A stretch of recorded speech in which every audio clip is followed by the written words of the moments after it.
আসসালামু আলাইকুম আরহামতুল্লাহি ওয়া বারাকাতুহু। প্রিয় দর্শক শ্রোতা মণ্ডলী, আজকে প্রিয় নবী হযরত মুহাম্মদ মুস্তাফা সাল্লাল্লাহু আলাইহি ওয়াসাল্লামের সম্পূর্ণ জীবনীটি আমি আলোচনা করব। এই সম্পূর্ণ জীবনীটি আমি 71টি অধ্যায় নিয়ে এবং এই 71টি অধ্যায় আমি 5টা ভাগে বিভাগ। চলুন শুরু করা যাক আজকের প্রথম 5টা অধ্যায়। সর্বপ্রথম অধ্যায়ে আয়ামে জাহিলিয়াত। আয়ামে জাহিলিয়াত বলতে হযরত আদম আলাইহিস সালাম থেকে শুরু করে বহু নবীর কর্মক্ষেত্র ছিল আরব দেশ। কালক্রমে আরবের লোকেরা নবীদের শেখানো জীবন বিধান ভুলে যায়। তাদের আকীদা বিশ্বাসে ঢুকে পড়ে তারা আল্লাহকে সবচাইতে বড় খোদা বলে স্বীকার করত, কিন্তু বাস্তব জীবনে তারা নিজেদের মন গড়া ছোটখাটো খোদারগুলোর পূজা উপাসনাই করত। তারা বিশ্বাস করত যে মানুষের জীবনে এইসব খোদাই প্রভাব বেশি। তারা এইসব মন গড়া খোদার নামেই মানত কুরবানি করত, এদের কাছে নিজেদের বাসনা পূরণের জন্য মুনাজাত করত। তারা বিশ্বাস করত এই সব ছোটখাটো খোদাকে সন্তুষ্ট করলেই আল্লাহ তাদের প্রতি সন্তুষ্ট হবেন। তারা ফেরেশতা দিওকে আল্লাহর কন্যা মনে করত, জিনদেরকে আল্লাহর ক্ষমতা ইখতিয়ারকে শরীক মনে করত। যেই সব শক্তিকে তারা আল্লাহ শরীক মনে করত, সেই সবের মুক্তি বানিয়ে তারা পূজা করত। ইমানি বিকৃতির সাথে সাথে পারস্পরিক ঝগড়া বিবাদ আরবদের মধ্যে একটা সাধারণ ব্যাপারে পরিণত হয়েছিল। সুদী কারবার, লুটপাট, চুরি ডাকাতি, নারী হত্যা, জুয়া খেলা, নাচ গান, মদ্যপান, জিনা এবং জাতীয় বহু দুষ্কর্ম তাদেরকে প্রায় পশুতে পরিণত করেছিল। তাদের বিয়াপনা এত চরমে উঠেছিল যে নারী ও পুরুষ উলঙ্গ হয়ে খাবার চারিদিকে তাআফ করত। কন্যা সন্তানকে তারা জীবন্ত কবর দিত। সেই সমাজে শ্রমজীবীরা ছিল কৃতদাস, গোত্রের সর্দারদের খেয়াল খুশিই ছিল আইন। পার্শ্ববর্তী ইরান সাম্রাজ্য তখন আগুনের পূজা হতো। দিনরাত আগুন জ্বালিয়ে রেখে লোকেরা তার চারিদিকে জড়ো হয়ে সিজদা করত। বিশাল রোম সাম্রাজ্য তখন খ্রিস্টাব্দ প্রতিষ্ঠিত ছিল। এই মতবাদে বিশ্বাসী লোকেরা মারিয়ামকে আল্লাহর স্ত্রী এবং ঈসা আলাইহিস সালামকে আল্লাহর পুত্র মনে করত। ইহুদিরা ধর্মীয় নেতারা আল্লাহর প্রদত্ত কিতাব বিকৃতি করে সাধারণ মানুষকে ধোঁকা দিয়ে নিজেদের স্বার্থ করত। বিভ্রান্তি, বিকৃতি, পোষণ, নিপীড়ন, পাপাচার ও অসংস্কৃতি এই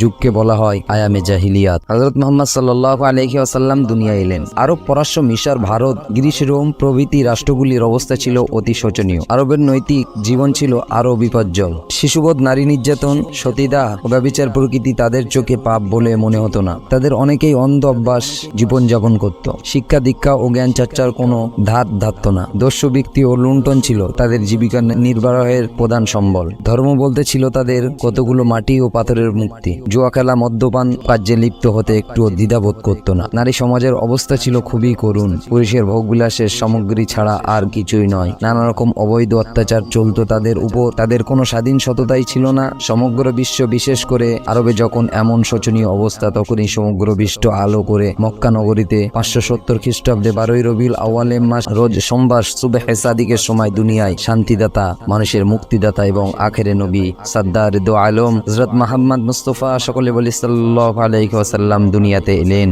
হযরত মুহাম্মদ মুস্তাফা সাল্লাল্লাহু আলাইহি সাল্লাম পিতা আব্দুল্লাহ ও মাতা মা আমিনা। নবী করিম মুস্তাফা সাল্লাল্লাহু আলাইহি সাল্লাম যখন মাতৃগর্ভে, তখন ওনার পিতা আব্দুল্লাহ স্ত্রীকে মা আমিনাকে বাড়িতে রেখে বাণিজ্যের উপলক্ষে সিরিয়ার পথে রওনা হন। সিরিয়ার হতে ফেরার পথে মদিনায় তখনকার ইয়াসরিব অসুস্থ হয়ে পড়েন এবং মারা যান।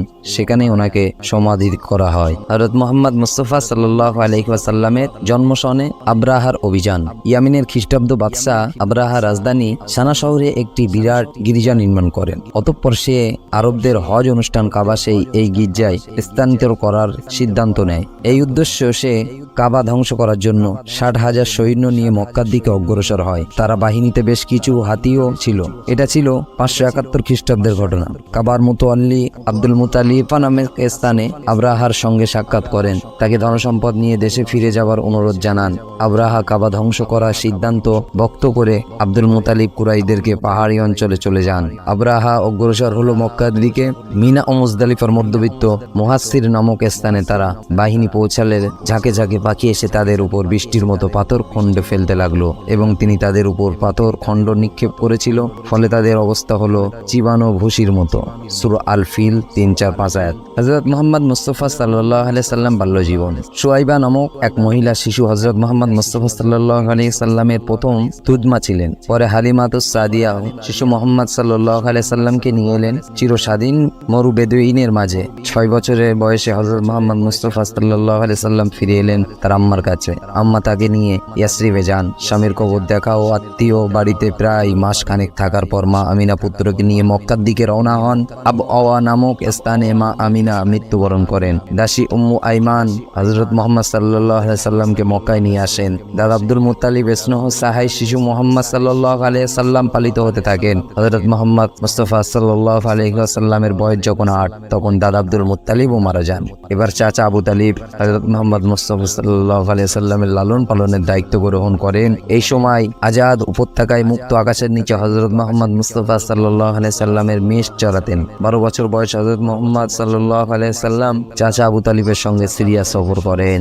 যুদ্ধের ময়দানে যুবক মুহাম্মদ সাল্লাল্লাহু আলাইহি ওয়াসাল্লাম হযরত মুহাম্মদ মুস্তাফা সাল্লাল্লাহু আলাইহি ওয়াসাল্লামের বয়স যখন 15 বছর, কুরাইশ ও কাইস গোত্রের মাঝে পুরনো শত্রুতার কারণে যুদ্ধ বাধে। এই যুদ্ধে কুরাইশগণ ন্যায়ের উপর ছিল। হযরত মুহাম্মদ সাল্লাল্লাহু আলাইহি ওয়াসাল্লাম কুরাইশদের পক্ষে যুদ্ধে যান। এই যুদ্ধে আবু তালিব ছিলেন কুরাইশ গোত্রের প্রধান এবং এই যুদ্ধে যুবক হযরত মুহাম্মদ মুস্তাফা সাল্লাল্লাহু আলাইহি ওয়াসাল্লামের প্রধান কাজ ছিল শত্রুপক্ষের যে তীর নিক্ষেপ হতো সেগুলো একত্র করে চাচা আবু তালিবকে দেওয়া। যুদ্ধে তিনি কাউকে আঘাত করেননি এবং নিজেও কোনো আঘাত পাননি। এই যুদ্ধে যুবক হযরত মুহাম্মদ মুস্তাফা সাল্লাল্লাহু আলাইহি ওয়াসাল্লামের সর্বাপেক্ষা বড় লাভ হয়েছিল বিরাট অভিজ্ঞতা, যা পরবর্তী জীবনে কাজে লেগেছিল। যুদ্ধে কুরাইশরা জয়ী হন। এই যুদ্ধের নাম ছিল ফিজারের যুদ্ধ। প্রিয় দর্শক শ্রোতা মণ্ডলী, ভিডিওটি আপনাদের কেমন লেগেছে অবশ্যই কিন্তু আপনারা কমেন্ট করে জানাবেন। পরবর্তী ভিডিও দেখার জন্য আমাদের চ্যানেলটি সাবস্ক্রাইব করে সঙ্গে থাকবেন।